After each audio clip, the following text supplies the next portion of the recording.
अथ ध्यानं शान्ताकारं भुजगशयनं पद्मनाभं सुरेशं विश्वाधारं गगनसदृशं मेघवर्णं शुभांगं लक्ष्मीकान्तं कमलनयनं योगिभिर्ध्यानगम्यं वन्दे विष्णुं भवभयहरं सर्वलोकैकनाथम् ब्रह्मा वरुणेन्द्ररुद्रमरुतः स्तुन्वन्ति देवैस्तवे वेदे साङ्गपदक्रमोपनिषदे गायन्ति यं सामगाः ध्यानावस्थिततद्गतेन मनसा पश्यन्ति यं योगिनो यस्यान्तं न विदुषुरासुरगणा देवाय तस्मै नमः देवाय तस्मै नमः। श्रीमद् भगवद गीता का 18वां अध्याय 56वां श्लोक। सर्वकर्माण्यपि सदा कुर्वाणो मद्व्यपाश्रयः मत्प्रसादादवाप्नोति शाश्वतं पदमव्ययम्। भगवान कहते हैं मेरे परायण हुआ योगी संपूर्ण कर्मों को करता हुआ और परम पद को प्राप्त हो जाता है मेरी कृपा से। मत प्रसादात, मेरी कृपा से शाश्वत परम पद। शाश्वत मतलब जो हमेशा रहने वाला है, अर्थात जहां जाके वापस नहीं आया जाता। बाकी संसार में तो अगर एक लोक से दूसरे लोक में चले गए, स्वर्ग लोक में, ब्रह्म लोक में, तो वहां से भी जब तक पुण्य है तब तक वहां रहा जाएगा और पुण्य के बाद में वापस मृत्यु लोक में आना पड़ेगा या और भी अधोगति में जाना पड़ेगा। लेकिन परम पद भगवान का जो पद है उसे वैकुंठ लोक बोलो, परम पद बोलो, साकेत लोक बोलो, कुछ भी नाम दो, लेकिन वहां से मोक्ष बोलो, लेकिन वहां से जाने के बाद में शाश्वत है वो, हमेशा के लिए फिर वहीं स्थिर हो जाओगे, वापिस नहीं आना पड़ेगा मृत्यु संसार में। वो अपने बल से नहीं, भगवान की कृपा से मत प्रसादात उसको प्राप्त किया जा सकता है। और कैसे प्राप्त किया जा सकता है कि जब भगवान के परायण होकर संपूर्ण कर्म किए जाए, अपने लिए कुछ नहीं, जो कुछ हो रहा है भगवान के लिए, जो कुछ कर रहे हैं भगवान के लिए। सर्व कर्माण्यपि सदा कुर्वाणो, सब कर्म करता हुआ भी मद व्यपाश्रय, मेरे आश्रित रहे, उसको परम पद की प्राप्ति होगी। चेतसा सर्व कर्म, अब ये एक तरह से फाइनल टीचिंग है। ये सारी चीजें भगवद गीता में पहले दूसरे अध्याय, तीसरे अध्याय, चौथे, पांचवें अध्याय में आ चुकी, लेकिन वापस से एक बार रिकेप टाइप में चल रहा है, तो ये फाइनल टीचिंग है। तो ये सब चीजें पहले आई कि भगवान के आश्रित होकर कर्म करना चाहिए। फिर भगवान कह रहे हैं कि मेरे आश्रित होकर जो कर्म करेगा वो परम पद को प्राप्त करेगा। चेतसा सर्व कर्माणि मयि सन्न्यस्य मत्परः बुद्धि योगम उपाश्रित्य मच्चित्त सततं भव। सारे कर्मों को चेतसा सर्व कर्माणि मयि सन्न्यस्य, भगवान को अर्पित करना। मयि सन्न्यस्य मत्परः, मेरे परायण होके और मेरे को ही सारे कर्म अर्पित करना। बुद्धि योगम उपाश्रित्य मच्चित्त सततम भव। और बुद्धि योग क्या है? मतलब समता, बुद्धि में समता, ये बुद्धि योग है। योग मतलब समता।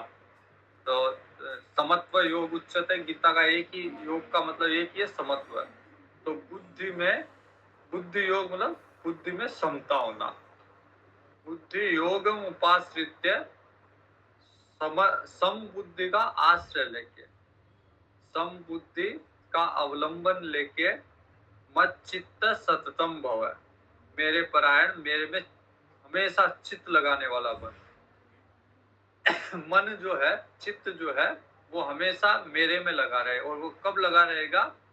जब समबुद्धि होगी, बुद्धि में समता होगी, तब मन भगवान में लगा रहेगा।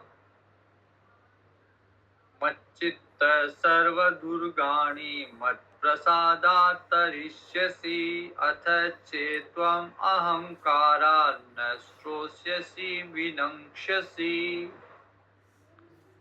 भगवान कहते हैं कि मेरे में चित्त लगाने से, मेरे में बुद्धि मन लगाने से क्या होगा, उसका फल क्या होगा? तो सर्व दुर्गाणि तरिष्यसि, सारे के सारे संकटों से, सारे के सारे संकटों से अनायास ही पार हो जाएगा। मत चित्त सर्व दुर्गाणि मत प्रसादात् तरिष्यसि, और मेरे में चित्त लगेगा तो मेरी कृपा से सारे संकटों से पार हो जाएगा, तर जाएगा। अथ चेत्त्वम् अहंकारात् न शोष्यसि विनक्ष्यसि, अगर अपने अहंकार के कारण मेरी इस बात को नहीं मानेगा तो फिर परिणाम क्या होगा? विनक्ष्यति, उसका विनाश हो जाएगा। अर्थात जो अहंकारी है, जो अपने अहंकार को महत्व देगा और भगवान में चित्त नहीं लगाएगा, मन नहीं लगाएगा, उसका विनाश निश्चित है। यद अहंकारमाश्रित्य न योत्से इति मन्यसे मिथ्येष व्यवसायस्ते प्रकृतिस्त्वां नियोक्ष्यति। यद अहंकार आश्रित्य न योत्से इति मन्यसे। अब डायरेक्ट अर्जुन को बोल रहे हैं, जो चीज पिछले श्लोक में कही, अब उसको प्रैक्टिकली अर्जुन पे लागू कर रहे हैं। सीधा सीधी शब्दों में बोल रहे हैं कि अर्जुन, अगर तू तेरे अहंकार का आश्रय लेके, तेरे अहंकार के बस तू ये सोचता है कि मैं युद्ध नहीं करूंगा, तो अर्जुन ने कहा था ना कि अब मैं युद्ध नहीं करूंगा, तो भगवान कहते हैं ये तेरा अहंकार है, और तू उस अहंकार के आश्रित होके ये जिद करेगा कि मेरे को युद्ध नहीं करना, तो तेरा भी वही हाल होगा, विनक्ष्यसि, तेरा भी विनाश हो जाएगा। मिथ्येष व्यवसायस्ते प्रकृतिस्त्वां नियोक्ष्यति, और तू तेरे इस अहंकार को कायम भी नहीं रख पाएगा, क्योंकि तेरी प्रकृति ऐसी है कि तेरे को जबरदस्ती लगा देगी युद्ध में। तू स्वभाव से क्षत्रिय है, ब्राह्मण नहीं है कि तू हिमालय में चला जाएगा, भिक्षा लेके जीवन यापन कर लेगा। तू स्वभाव से क्षत्रिय है, अगर यहाँ से युद्ध नहीं करके तू पलायन करेगा, आगे जाके तू युद्ध ही करेगा, क्योंकि तेरी प्रकृति ऐसी है, तू युद्ध से पलायन नहीं कर सकता। इसलिए अगर अहंकार को महत्व दिया तो प्रकृति के विवश होके यही काम करेगा। स्वभावजेन कौन्तेय निबद्धस्वेन कर्मणा कर्तुं नेच्छसि यन्मोहात् करिष्यसे वशोऽपि तत्। अगर तूने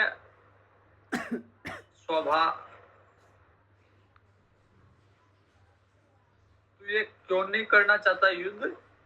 मोह के कारण। तेरी प्रकृति है कि तू क्षत्रिय है, तू युद्ध किए हैं तूने और युद्ध करने में सक्षम है, लेकिन मोह के कारण तू युद्ध नहीं करना चाह रहा। तो अगर किसी भी कर्म को, यहाँ पे युद्ध है तो युद्ध रूपी कर्म को अगर तू स्वभाव के, अपने मोह के कारण नहीं करने की इच्छा रखता है, तो भी तू परवश हुआ वो काम करेगा। कर्तुम नेच्छसि यन मोहात्, अगर मोह के कारण न करने की इच्छा रखता है, करिष्यसे वशोऽपि तत्, तब भी तू अवश, बिना वश में हुए अपने आप पे वश नहीं रखते हुए भी तू उसको करेगा। तो तेरा वश नहीं चलेगा और लास्ट में तू करेगा यही, तू युद्ध से अभी अहिंसा की बात करता है, लेकिन तू अहिंसा को धारण नहीं कर पाएगा और करेगा हिंसा ही, क्योंकि तेरा स्वभाव वैसा ही है। तू क्षत्रिय कुल में उत्पन्न हुआ है, क्षत्रिय के रूप में तेरा पालन पोषण हुआ है, तो तू करेगा वही जो तेरी प्रकृति कहेगी। और जो जब बिना मतलब अवश हुए भी, बिना तेरे कोई वश में नहीं रहेगा, लेकिन फिर भी तू करेगा। ईश्वर है, क्योंकि भगवान जो है वो भगवान ही सबको घुमा रहे हैं, तो किसी का अपने आप पे वश नहीं है। जैसा भगवान उसको चला रहे हैं वैसा ही वो चल रहा है। ईश्वर है सर्वभूतानां हृदयेषु तिष्ठति। सबके हृदय में भगवान ही बैठे। अभी मैंने कहा ना उर प्रेरक रघुवंश मुनि, कि सबके हृदय में भगवान राम ही बैठे हैं और बैठ के प्रेरणा दे रहे हैं। तो यहाँ पे भी भगवान कहते हैं ईश्वर सर्वभूतानां हृदयेषु तिष्ठति। सबके हृदय में, सबके मन में भगवान ही बैठे हैं। और भ्रामयन सर्वभूतानि, सारे भूतों को, सारे जीवों को चलायमान कर रखा है, भ्रमण कराते रहते हैं यंत्र आरूढ़ की तरह।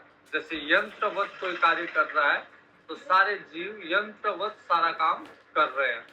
वो अगर जीव चाहे तो भी अपनी इच्छा से सब कुछ नहीं कर सकता।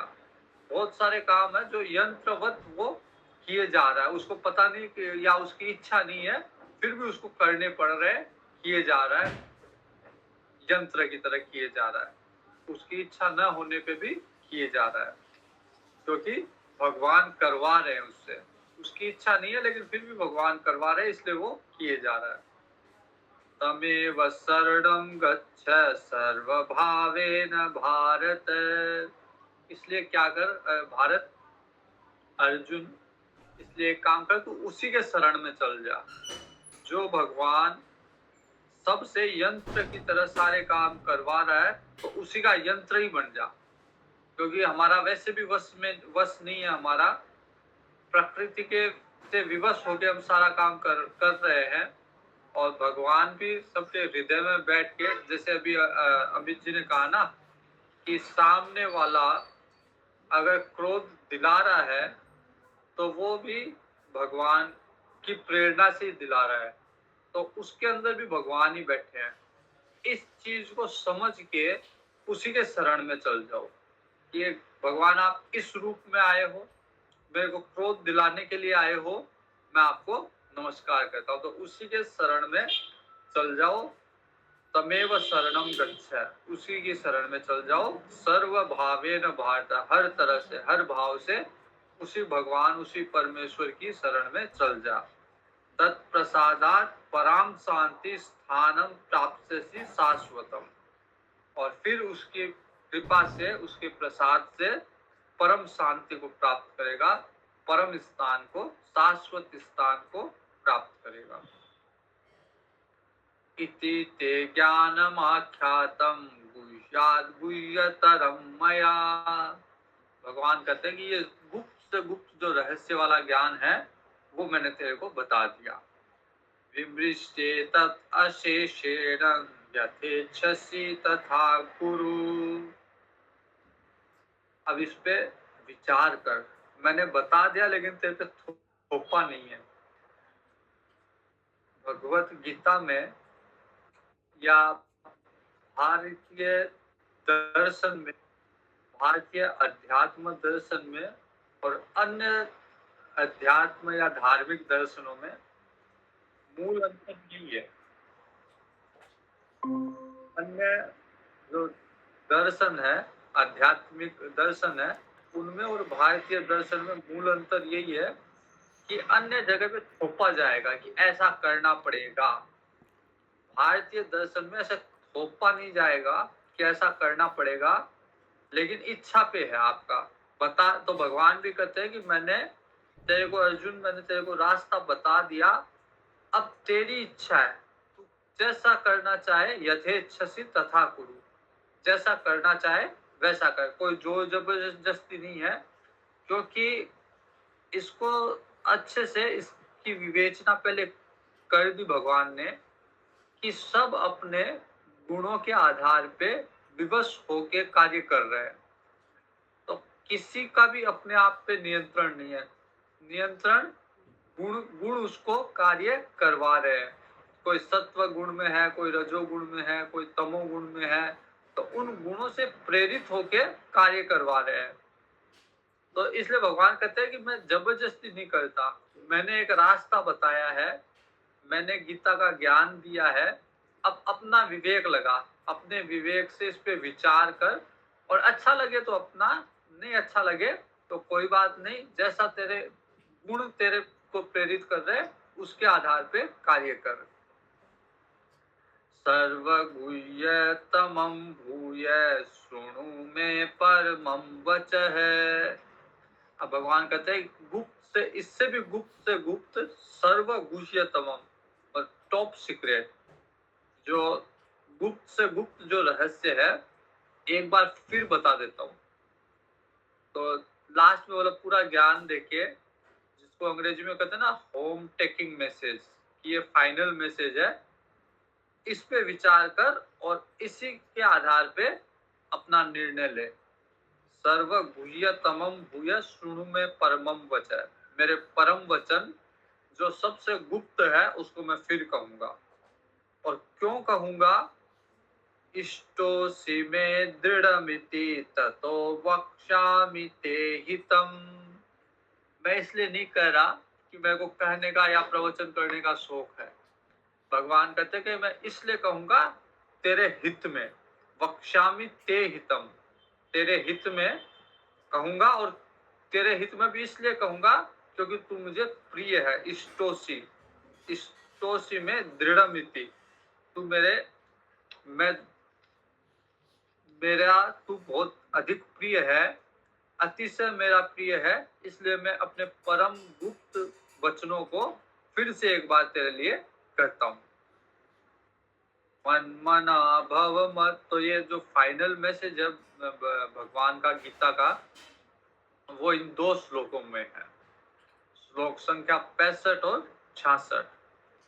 मन मना भव मद भक्त मद्याजी माम नमस्कुरु, मामे वेश्यसि सत्यम ते प्रतिजाने प्रियोसि में। भगवान कहते हैं तेरे से और कुछ नहीं होता तो एक काम कर, मेरे में मन को लगा, मुझ में मन वाला बन, मेरा भक्त बन, मेरी पूजा कर, मुझे प्रणाम कर। ऐसा करने से तू मुझे प्राप्त हो जाएगा, फिर तेरे को और कुछ करने की जरूरत नहीं है। अगर तेरा मन मेरे में लगा हुआ है, तू मेरी पूजा कर रहा है, मेरे को प्रणाम कर रहा है, मेरा भक्त है, तो फिर तेरी चिंता मैं करूंगा। तो ये मेरी प्रतिज्ञा है कि अपने भक्तों का उद्धार मैं कर देता हूँ। 12वें अध्याय में भी आता ना, तेसाम अहम समुद्धरता। साधारण सिद्धांत ये है, 7वें अध्याय में भगवान कहते हैं उद्धरेत आत्मनात्मानम, कि सब अपना उद्धार स्वयं करें, जैसा कर्म करेगा वैसा उसका फल मिलेगा। लेकिन 12वें अध्याय में भगवान ये जो सामान्य नियम है कि सब अपना उद्धार स्वयं करें। लेकिन 12वें अध्याय में भगवान उसका एक एग्जम्पशन देते हैं। एग्जम्पशन ये है कि तेसाम अहम समुद्धरता मृत्यु संसार सागरात, कि जो मेरे में अनन्य चित्त वाला होगा उसका मैं उद्धार कर दूंगा इस मृत्यु संसार सागर से। तो भगवान यहाँ पे वापस से उस चीज को बोल रहे हैं कि अगर मेरे में मन लगा हुआ रहेगा, मेरे में चित्त लगा हुआ रहेगा, तो फिर मेरी ये प्रतिज्ञा है कि उसका उद्धार मैं कर दूंगा।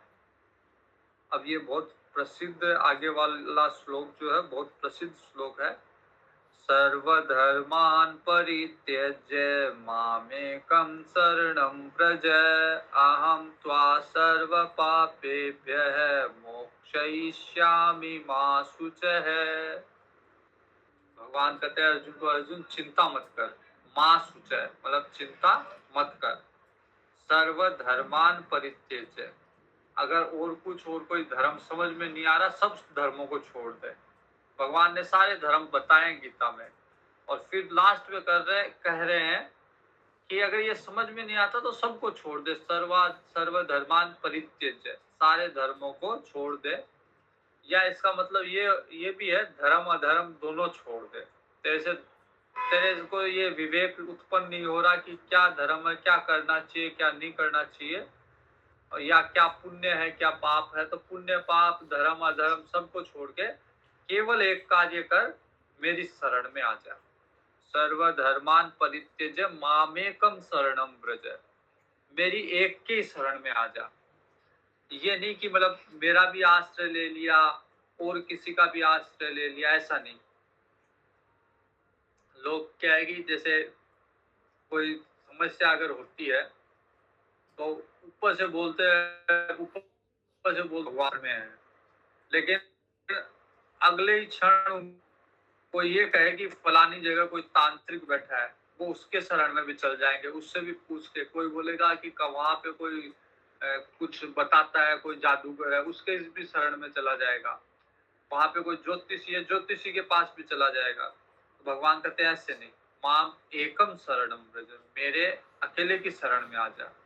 अब जगह जगह मत भटक, केवल मेरी अकेले की शरण में आ जा। जब भगवान की शरण में है तो फिर ये फालतू की चीजें करने की आवश्यकता नहीं है। लोग अधिकतर यही कर रहे हैं आज के टाइम पे, किसी वास्तु शास्त्री के चक्कर में पड़ गए, किसी ज्योतिषी के चक्कर में पड़ गए, किसी तांत्रिक के चक्कर में पड़ गए।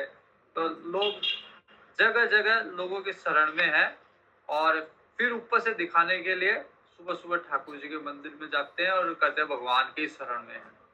भगवान कहते हैं ऐसे नहीं मानता मैं, मेरे एक के ही शरण में आ, और सर्वधर्मान् परित्यज्य, सारे धर्मों को छोड़ के आ।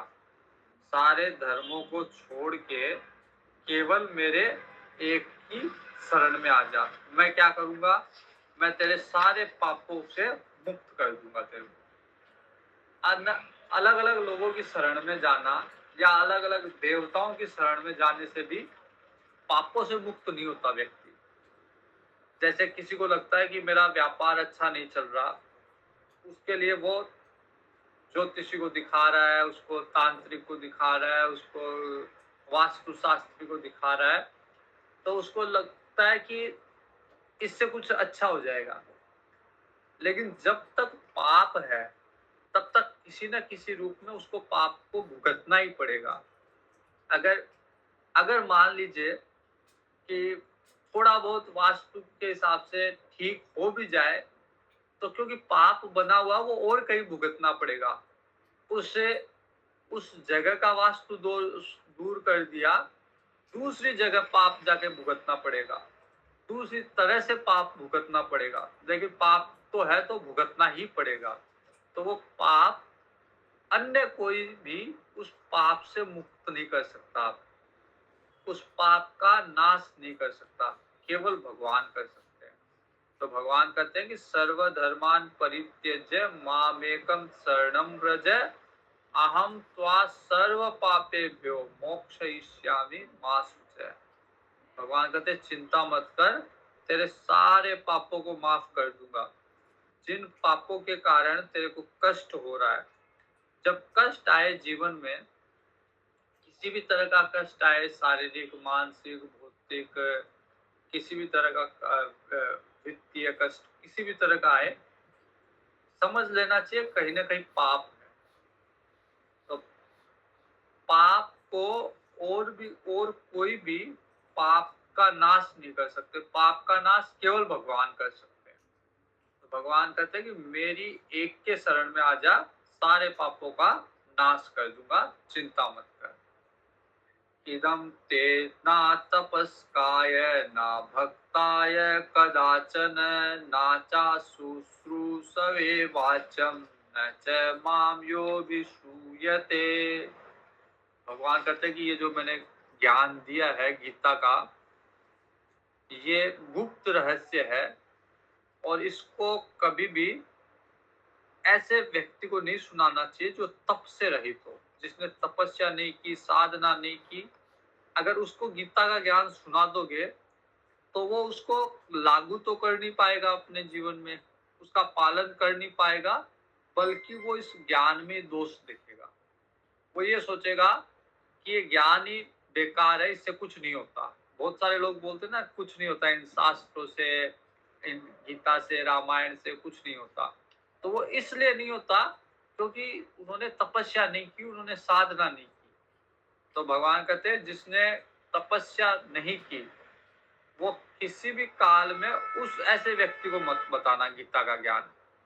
दूसरा, जो भक्त नहीं है, जिसको विश्वास ही नहीं है, जो भक्त नहीं है, भक्ति नहीं की, भगवान पे विश्वास नहीं है, उसको भी मत बताना, क्योंकि बिना विश्वास के इसका फल नहीं मिलता।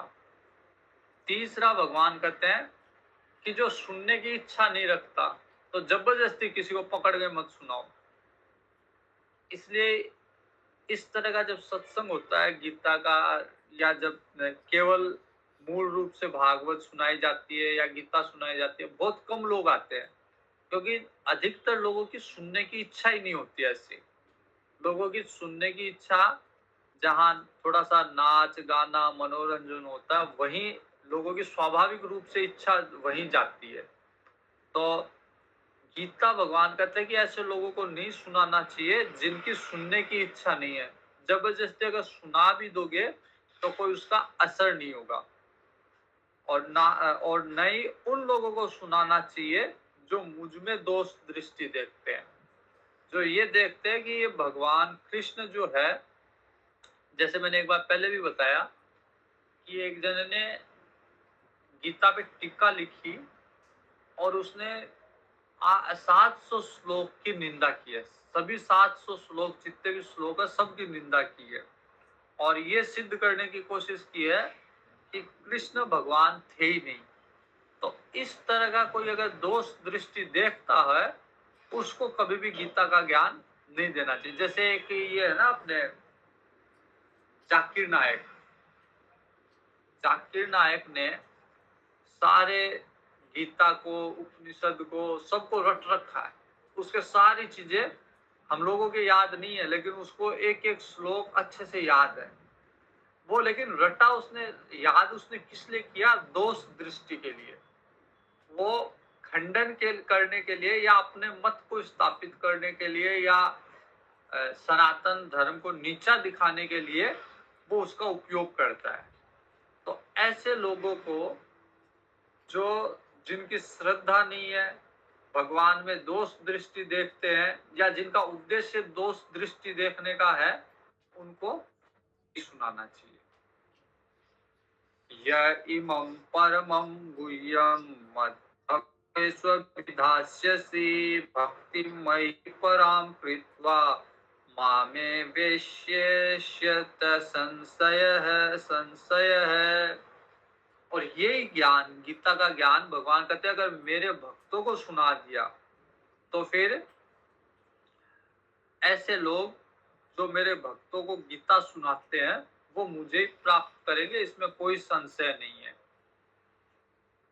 जो पुरुष मुझसे प्रेम करने वाले मेरे भक्तों को गीता सुनाता है, वो मुझे ही प्राप्त होगा, इसमें कोई संशय नहीं है। न च तस्मान् मनुष्येषु कश्चिन्मे प्रियकृत्तमः भविता न च मे तस्मात् अन्य प्रियतरो भुवि। और भगवान कहते हैं कि उससे प्रिय मेरे लिए कोई है भी नहीं। तो इससे अच्छा, इससे बढ़कर कोई कार्य नहीं है। अगर कोई गीता पढ़ा रहा है, सुना रहा है, तो इससे बढ़कर, इससे प्रसन्न करने वाला मेरे लिए और कोई कार्य नहीं है। और इससे मेरा हित करने वाला कोई, भगवान स्वयं कर रहे हैं कि जो गीता पढ़ा रहा है, उससे बड़ा मेरा हितकर कोई नहीं है, मेरा प्रिय कार्य करने वाला कोई पृथ्वी लोक पे कोई नहीं है, और कोई है भी नहीं, और भविष्य में कोई होगा भी नहीं। अध्येष्यते च य इमं धर्म्यं संवादमावयोः ज्ञानयज्ञेन ते नाहम् इष्टस्यामिति मे मतिः।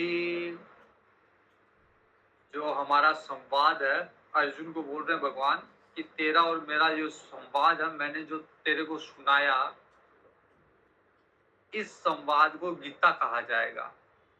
मैंने जो भी तेरे को कहा, तूने प्रश्न किए, मैंने उसके उत्तर दिए, तो ये जो संवाद हुआ हमें, ये गीता शास्त्र है और इसके द्वारा मैं ज्ञान योग से पूजित होऊंगा, ये मेरा मत है।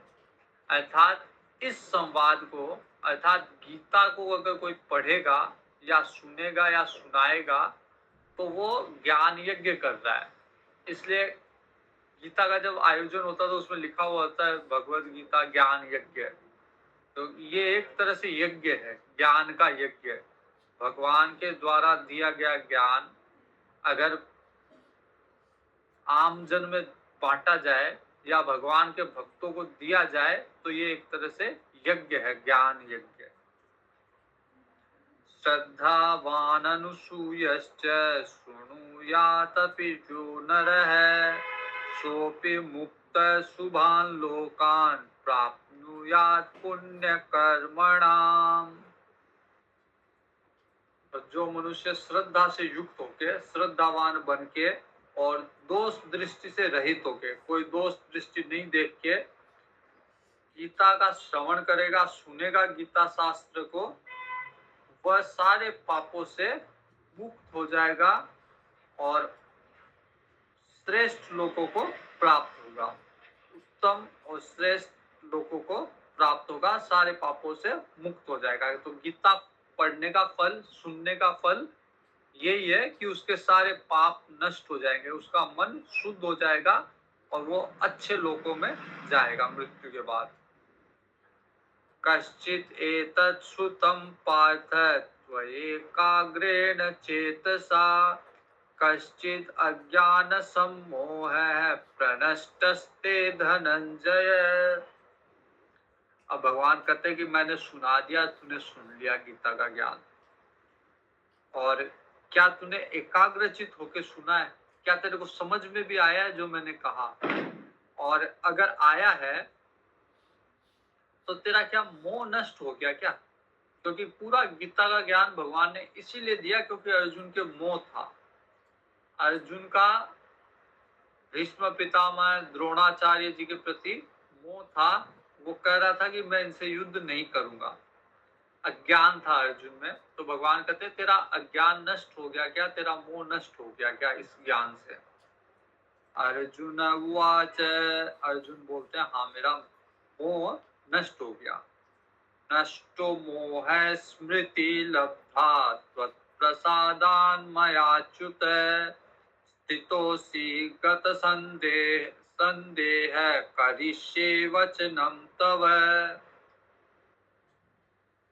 अर्जुन कहता है कि मेरा मोह नष्ट हो गया, अब मैं जो आप बोलोगे वही करूंगा।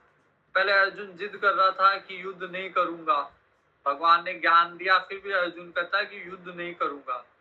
अब कहता है कि जो जैसा आप बोलोगे वैसा ही करूंगा मैं अपने, अब मेरा मोह नष्ट हो गया।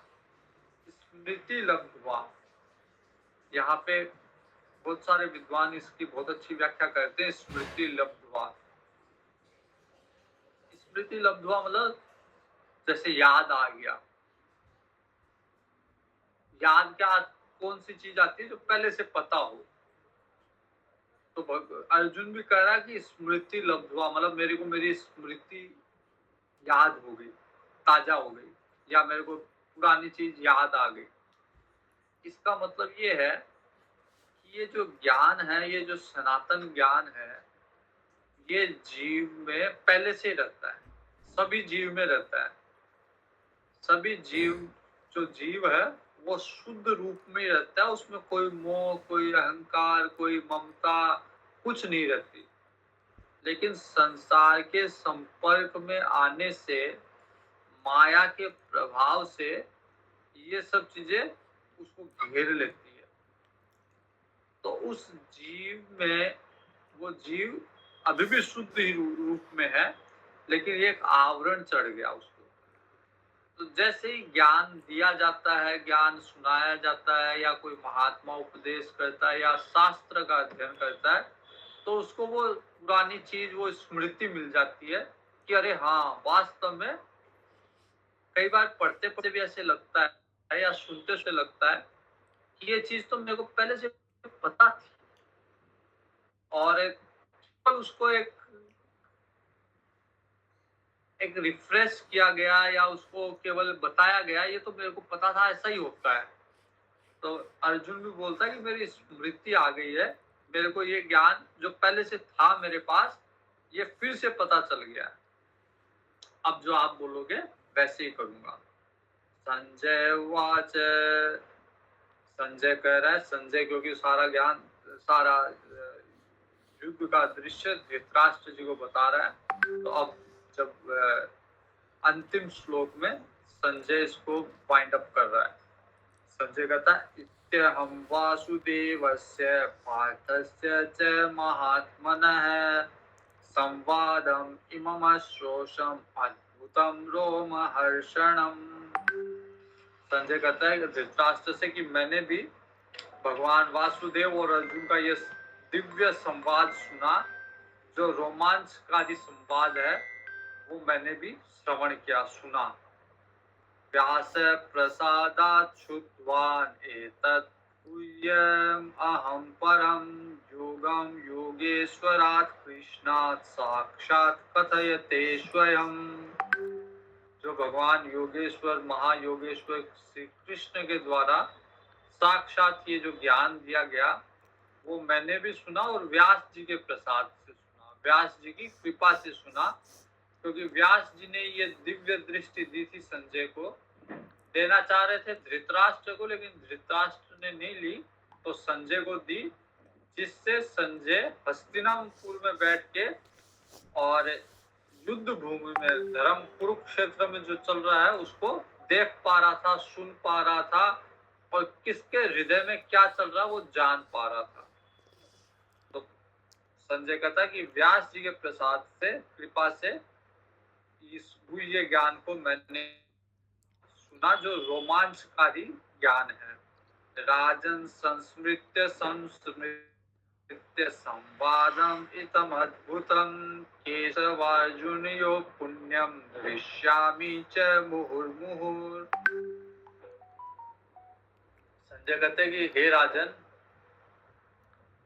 ये जो अर्जुन और भगवान का जो संवाद है, इसको बार बार मैं क्या करता हूँ, याद करता हूँ, संस्मृत्य, बार बार इसका स्मरण करता हूँ, याद करता हूँ। और इससे क्या होता है, इससे अद्भुत संवाद को सुन के, पुण्यशाली संवाद को सुन के ऋष्या में प्रसन्न होता हूँ, मैं रोम हर्षित होता हूँ। रोमांचकारी संवाद है और मेरे को प्रसन्नता होती है इसको बार बार स्मरण करके, अच्छी चीज को स्मरण करके, बार बार याद करके खुशी मिलती है। वैसे ही संजय कहता है कि इस ज्ञान को, इस संवाद को बार बार मैं जितनी बार मैं इसका स्मरण करता हूँ, याद करता हूँ, मेरे को प्रसन्नता होती है। तच्च संस्मृत्य संस्मृत्य रूपम अत्यद्भुतम हरे। और भगवान के उस दिव्य रूप को, जो भगवान ने विराट स्वरूप में धारण किया, फिर चतुर्भुज रूप धारण किया, और भगवान जो ज्ञान दे रहे हैं, भगवान के उस स्वरूप को याद करके विस्मयो में महान राजन ऋष्यामि च पुनः पुनः। उसको बार बार स्मरण करके मेरे को आश्चर्य भी होता है कि भगवान का, कृष्ण का इतना बड़ा रूप है, विराट रूप, विश्व रूप दर्शन और चतुर्भुज रूप, तो वो सब याद करके मेरे को बार बार प्रसन्नता होती है, हर्षित होता हूँ मैं, खुशी होती है। अब अंतिम श्लोक है गीता जी का, यत्र योगेश्वर कृष्णो यत्र पार्थ धनुर्धरः तत्र श्री विजयो भूतिर्ध्रुवा नीतिर्मतिर्मम। तो ये फल स्तुति है। फल स्तुति क्या है कि श्री विजय और भूति मिलती है। श्री मतलब सारे रिसोर्सेस, सारे संसाधन, सारे धन संपदा, तो सारे संसाधन उपलब्ध होते हैं उसको विजय मिलती है, उसको वो अपने कार्य में सफल होता है और विभूति मिलती है, प्रसिद्धि मिलती है। बहुत सारी चीजें ऐसी होती है, जैसे बहुत सारे कार्य करने के लिए श्री चाहिए, उसको संसाधन चाहिए, कार्य हो भी गया लेकिन उस कार्य की प्रसिद्धि नहीं होती, वो फेमस नहीं होता, या उसका जो उपयोग होना है, जैसे कई हॉस्पिटल बनाया किसी ने, तो बहुत सारा रिसोर्स लग के, बहुत सारे संसाधन लग के हॉस्पिटल बन गया, लेकिन वो प्रसिद्ध नहीं होगा, उसमें मरीज आएंगे ही नहीं, उससे किसी का भला नहीं होगा, तो उसका क्या लाभ। लेकिन जो गीता जी पढ़ेगा उसको श्री भी मिलेगी, संसाधन भी मिलेंगे, उसको विजय भी मिलेगी, उसका कार्य पूर्ण भी होगा और उसको प्रसिद्धि भी मिलेगी, अर्थात लोगों को उसका लाभ भी मिलेगा। यह तत्र श्री विजयो भूतिर ध्रुवा नीतिर मतिर मम। भगवान कहते हैं ये मेरी ध्रुव नीति है, ये मेरी अटल नीति है, और ध्रुवा नीतिर मतिर मम, ऐसा मेरा मत है। और श्री विजय विभूति किसको मिलेगी? यत्र योगेश्वर कृष्ण, जहाँ पे भगवान कृष्ण, योगेश्वर कृष्ण रहेंगे, और यत्र पार्थो धनुर्धर, और जहाँ पे अर्जुन धनुष उठा के खड़ा रहेगा वहां पे श्री विजय विभूति मिलेगी। अर्जुन ने हथियार डाल दिए थे, अब यहाँ पे लिखा है कि अर्जुन धनुर्धर है, मतलब अर्जुन ने अपना धनुष वापस से उठा लिया, और योगेश्वर कृष्ण है, अर्थात जहाँ पे व्यक्ति कर्म करने के लिए उद्यत होगा, तैयार होगा, धनुर्धर है, धनुष लेके तैयार होगा, और उसको गाइड करने के लिए, उसका मार्गदर्शन करने के लिए योगेश्वर होगा, कोई ना कोई गुरु होगा। तो उस गुरु के मार्गदर्शन में अगर कोई व्यक्ति कर्म करने के लिए तैयार होगा तो उसको श्री भी मिलेगी, विजय भी मिलेगी और विभूति भी मिलेगी। इस तरह से हमने ओम तत्सत इति श्रीमद्भगवद्गीतासु उपनिषत्सु ब्रह्म विद्यायां योग शास्त्रे श्री कृष्ण अर्जुन संवादे मोक्ष संन्यास योगो नाम अष्टादशोध्याय है। इस तरह हमने 18वां अध्याय पूर्ण किया और इसी के साथ श्रीमद् भगवद गीता भी पूर्ण की। ओम पूर्णमद पूर्णमिदं पूर्णात् पूर्णमुदच्यते पूर्णस्य पूर्णमादाय पूर्णमेवावशिष्यते। शांति शांति शांति। हरि ओम। श्री गुरुभ्यो नमः। हरि